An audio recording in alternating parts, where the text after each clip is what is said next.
नमस्कार, capital TV Bihar देख रहे हैं आप और आपके साथ मैं हूं दिव्या।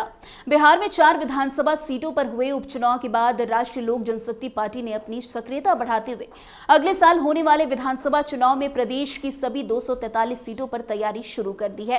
इस दौरान एनडीए से अलगाव की खबरों के बीच पूर्व केंद्रीय मंत्री और पार्टी के प्रमुख पशुपति कुमार पारस की राजनीतिक विरासत उनके पुत्र यश राज को सौंपने को लेकर मंथन भी शुरू हो गया है। लेकिन दूसरी तरफ चाचा पर भतीजा काफी नाराज चल रहे हैं, क्योंकि चिराग लगातार किसी न किसी मुद्दे को लेकर पारस पर निशाना साध ही रहे हैं। वहीं एक बार फिर चिराग ने अपने चाचा को लेकर कुछ ऐसा कह दिया है जिसे सुनकर शायद पारस का खून खौल जाए। आपको बता दें कि चिराग पासवान ने अपने चाचा पशुपति कुमार पारस को लेकर जुबानी हमला किया है। चिराग ने पारस पर एनडीए में सेटिंग करने का बड़ा आरोप लगाया है। उन्होंने कहा है कि पारस ने गठबंधन में रहते हुए एनडीए के नेताओं को चुनाव में हराने की साजिश रची थी। वैसे चिराग और पारस के बीच हमेशा से शीत युद्ध देखने को मिलता ही रहता है।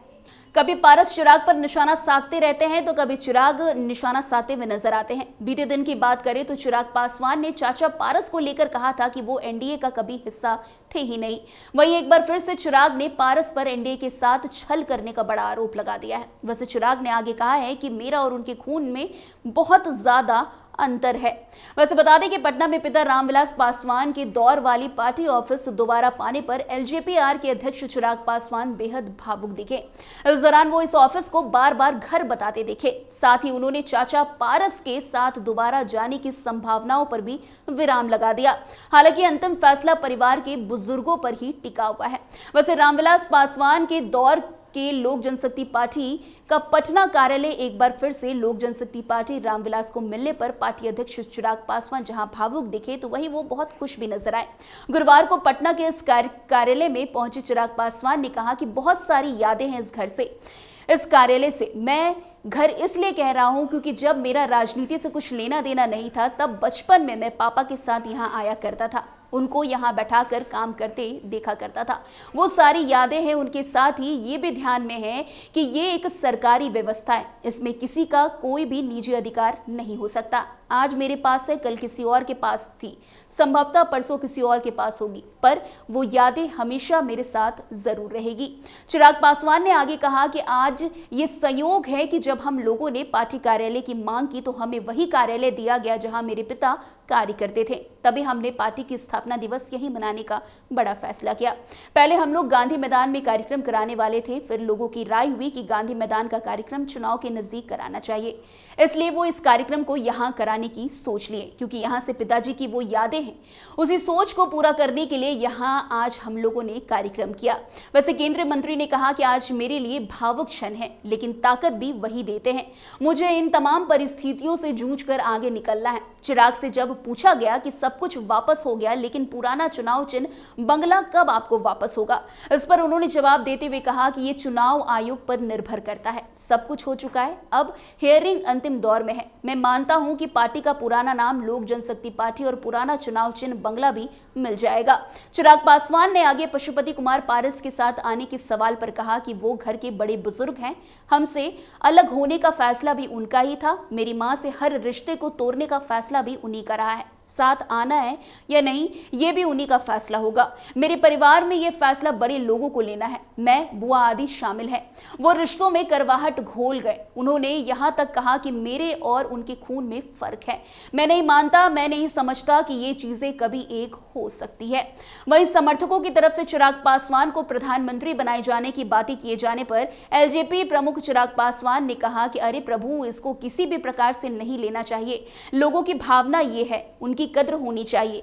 लोग जोश शोश में इस तरह की बातें करते रहते हैं। पार्टी के नेता के तौर पर मैं इन भावनाओं का सम्मान करता हूं। पार्टी का हर कार्यकर्ता अपने नेता को आगे बढ़ता हुआ देखना चाहता है। मैं खुद चाहता था कि मेरे पिता रामविलास पासवान प्रधानमंत्री बने। उन्होंने कहा कि मैं आज जिन्हें प्यार करता हूं, प्रधानमंत्री नरेंद्र मोदी को, जिनको तीसरी बार प्रधानमंत्री बनने के लिए मैं खुद और मेरी पार्टी ने पूरी ताकत झोंकी। मैं वादा करता हूं कि अगली बार मैं फिर से ये प्रयास करूंगा कि वो लगातार चौथी बार देश के प्रधानमंत्री बनकर रिकॉर्ड कायम करे। वैसे 2029 के लिए मैं और मेरी पार्टी पुनः उतनी ही ताकत से काम करेंगे।